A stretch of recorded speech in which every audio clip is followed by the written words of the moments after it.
Okay, in the last video we derived some important relation for the free particles. Like the first one is this equation. Okay, this is the time independent Schrodinger wave equation for free particles. For free particles the potential is 0, and we suppose that k square is equal to 2 me over h bar square, or k is equal to 2 me over h bar. Why we replace this factor by this? Because we already prove it by using these relations, and we also derive the relation for the energy eigenvalue of free particle, and we also derive the relation for the momentum of free particles. Now we will proceed from this equation, and we have, let me write this equation again. We have d square psi over dx square plus 2me over h bar square psi is equal to 0. I will replace d square psi over dx square plus this by k square psi, which is equal to 0, where k is equal to 2me over h bar square, k square, sorry. Then k is equal to 2me square root over h bar. If we rearrange this one, we get the value of for the energy, which is h bar square k square over 2m. This is the energy of free particles. Now this equation can also be written as d square over dx square plus k square of psi is equal to 0, and this d square over dx square will be replaced by d square plus k square of psi is equal to 0. This is auxiliary equation. You already did it in your differential equation course. So it has two roots. Like from this we can say that d square is plus k square is equal to 0, or d is equal to plus minus iota k. This d has two roots now, so its solution will be will composed of two solutions, psi 1 plus psi 2, where psi 1 is a into e raised to the power iota kx, and psi 2 is a into e raised to the power iota minus iota kx. Am I right? Let me check. Yes, I'm almost correct. This is not a, this is b. Okay, so the general solution is psi, which is equal to psi 1, which is a into e raised to the power iota kx, plus psi 2 is b into e raised to the power minus iota kx. This is the wave function of free particles, where a and b are the amplitude. Now we will check whether this solution is a right solution or not. For that, we take first derivative of this psi with respect to x. We get iota k, we have a into e raised to the power iota kx minus b into e raised to the power minus iota kx. If we take the first derivative of this, if we taken the second derivative, d square psi over d x square, we get minus k square a into e raised to the power iota kx plus b into e raised to the power minus iota kx. Okay, but this is again equal to this wave function, so we can write it as d square psi over dx square, which is equal to minus k square psi, or d square psi over dx square plus k square psi is equal to 0.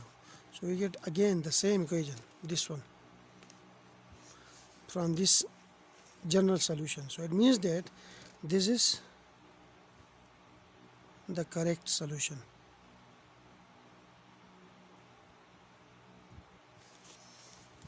Now we know that potential is 0,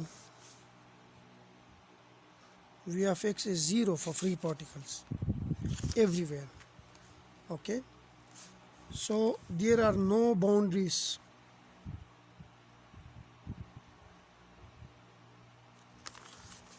This implies that there are no boundaries. For example, if a particle is moving, let's suppose in this way, if there is no potential, then there are no boundaries. So the particle always moving along this direction. If there is a potential, there will be a boundary. So the boundary is that if the particle reach here, it cannot cross this boundary. So we can say that there are a boundary.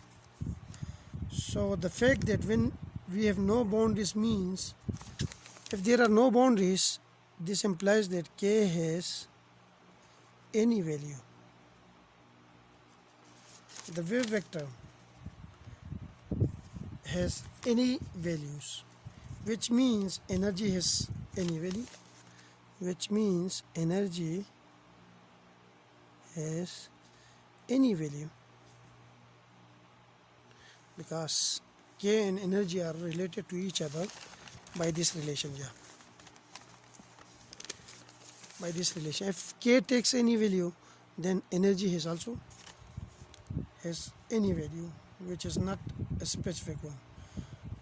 So it means that if energy has any kinds of value, then it can be a fractional value, it can be an integer, so it is not quantized, which means that energy is not quantized, because energy has any kinds of value, which is real, integer, or it's a fractional, or it's a real. So it is any kinds of value. So the energy is not quantized. This is another fact about a free particle. Now we comes to the normalization of the wave function. Okay, I will turn on my page, which is normalization. Okay, what is mean normalization?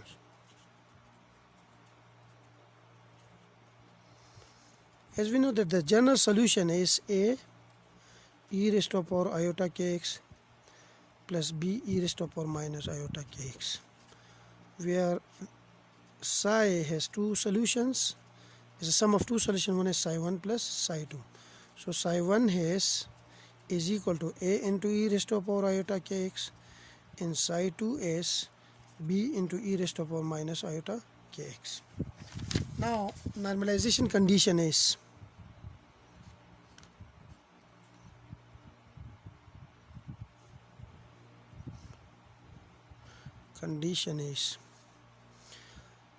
we integrate the wave functions, the product of complex conjugate of the wave function with the wave function times dx, but we take the limit from minus infinity to infinity, and this should be equal to 1. This is the normalization condition. Now I will let the solution, the first solution psi 1, I call it psi. Okay, so this is equal to a into e raised to the power iota kx. A psi 1, yeah, it's okay. Then psi 1 steric will be equal to a steric into e raised to the power minus iota kx. We don't know about this constant a, which can be a real or which can be a complex number. So if I put this value in above equation, the right hand side I will consider. Okay, from minus infinity to infinity, here we have a into a steric. Okay, because we have this into this, so we have e raised to the power minus iota kx into e raised to the power iota kx into dx. Okay, which is equal to 1. We can say that a square integral from minus infinity to infinity, this will get cancelled with each other, so we have a e raised to the power 0. So and anything has a power 0 will be equal to 1. So this is equal to 1, and we left with dx, which is equal to 1. So if we integrate it, we get x, and if we put the limit from minus infinity to infinity, a square, okay, which is equal to 1. But this is not true. On this side we have infinity, on this side we have 1. So it means that we cannot normalize the wave function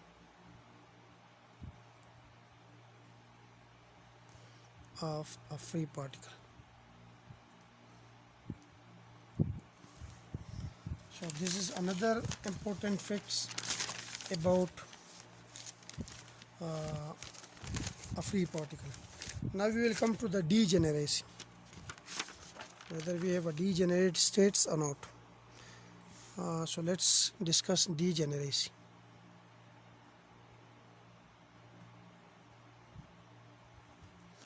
What is meant by a degeneracy? The property of a state,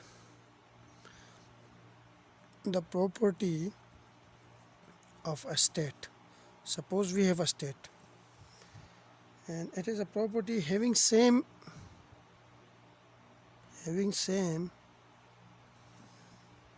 eigenvalues,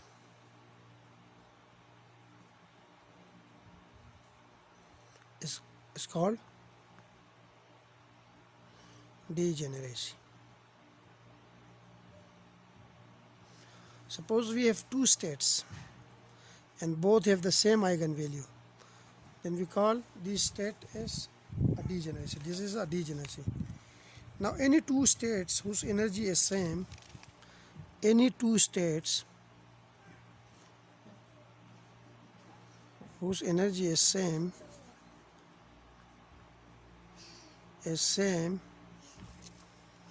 are called degenerate state.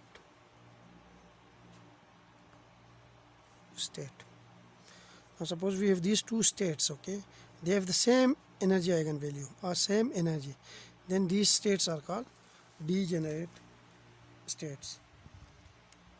Now energy of a particle for both waves, so we have two waves, psi 1, which is a into e raised to the power iota kx, and we have psi 2, which is energy, which is equal to b into e raised to the power minus iota kx. For both these wave function, the energy eigenvalue is same, which is h bar square k square over 2m. Okay, from this value of energy we cannot differentiate the two wave functions. Like if we can't say that this energy eigenvalue belongs to which function, because both functions has the same energy eigenvalue. So we cannot differentiate between two wave functions. So the energy states of free particles are, I can write the statement here, from this energy we can't differentiate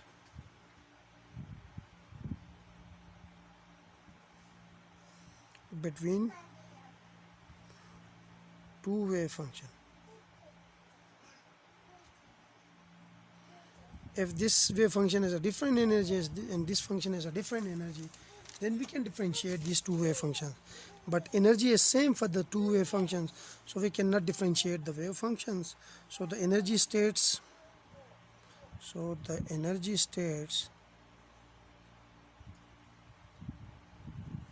a free particle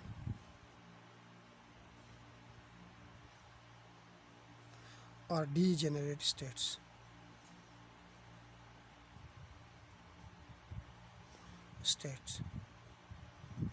So this is about degeneracy. In the next video I will move to time evolution of wave functions, and then we will discuss about the dispersion relation, and that will be the end of this topic. So we have one more video left about this topic.